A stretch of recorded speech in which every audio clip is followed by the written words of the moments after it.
Hey everybody, today we are on the final stretch where we are going to take our application and deploy it to the App Store. And so today's video, I'm going to do it in two parts. The first one is actually looking at the Swift code for the front end. And once we are done with that, in the second part for today, we are going to look at how we actually deploy it to the App Store. And let me remind our viewers on what exactly we are doing. So we are building this application called CableSnap, and the whole idea is if we take a picture of a cable, like a broken cable, for example, or a malfunctioning cable, CableSnap is going to tell you what kind of cable it is and what kind of connector do you need to connect your device to your two devices, for example. And if you have an old Mac or an old PC or something like that, then what kind of adapter do you need to be able to connect the two devices. So that's what CableSnap is about. In addition, if you take a picture of a device, it gives you the best guess of what are all the different cables that can connect to the device. And so on day one, we finished introducing this problem. On day two, we looked at the back end where we were connecting Lambda functions to Bedrock, which is the heart of this entire application. Specifically, we used the Claude 4 and the Claude 3.7 model on AWS Bedrock to give us the output. And on day three, which was yesterday, we looked at API Gateway, how it runs the Lambda function and how does it connect to the client.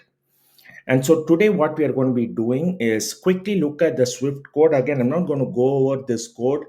This I have mostly used AI to help me with the code. But like I said in the first video, I understand the structure of how Swift code works. So the first thing is there's always going to be a main function. And the main function is exactly like the main function you'd see in Python or any other language as well. And so what happens here is we are going to be using the Swift UI library, and that's what this program is written on. And specifically, we are going to call the content view. So this is the main module that is going to be the heart of this entire application. And so we go in here into content view, and we first declare what are called state variables. And so state variables are essentially variables that make decision. Is an image selected, for example? Because when we take a picture of an image, are we going to accept that particular image or not? And then I have in the first video I showed a small demo where I have all these different variables that we are going to be declaring. For example, the cable type that's coming out as a JSON output. What kind of cable type is it? What is an explanation for the cable type? What is the Amazon URL? All of these are going to come back as a JSON. And then I have a lot of exception handling messages. And so we first declare the state variables.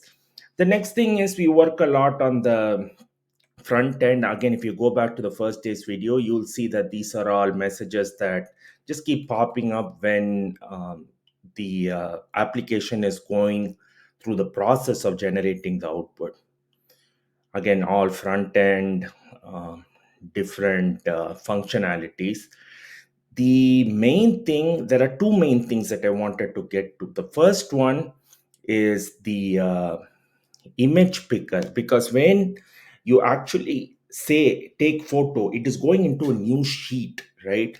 And so there we are going to pick a particular image, and so that has to go into a different page. For example, in every React application, for example, we have different pages as different functions written. And so image picker is going to be, once you take a picture, it's going to use something called as the UI image picker controller, which is going to be from the UI kit module. And so what it essentially says is the picker picking the picture from the photo library, or is it going to be picking from the camera, right? So the UI photo or the UI image picker is smart enough to understand that if you're using a simulator, you're probably going to be using the photo library. If not, you're probably going to be using the camera. And these are all the helper functions to come up with saying that you have picked the particular image. Okay, so that is what we get from this different sheet. So you can see here that this is the particular part of that code. So are we going to be selecting the image, and the UI image is going to be your input image, okay, either from the device or from the photo library. Okay.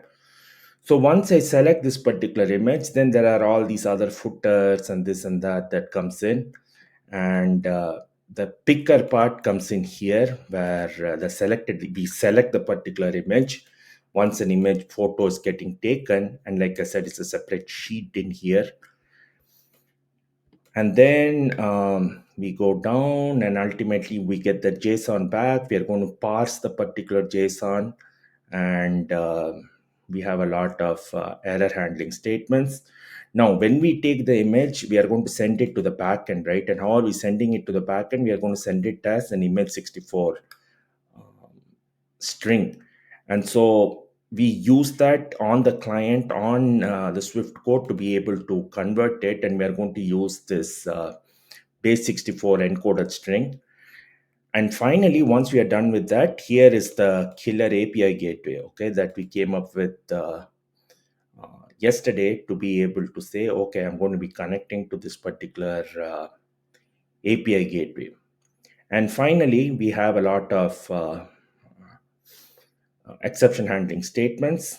And once we are done with that, we are pretty much done with the main module and the entire code. So now we go ahead and make sure that there is a static build that's going to be available for this particular code. And so with that, I just wanted to say again, thank you all for spending time with me today on the third module or the fourth day of our 7 app 7 week challenge, where we are building an application for being able to automatically identify cables. So in our next and final video, we are going to look at the simulator, which looks like this. And we are going to have a short description on how we connect to the App Store and deploy our application. Have a great day, everyone.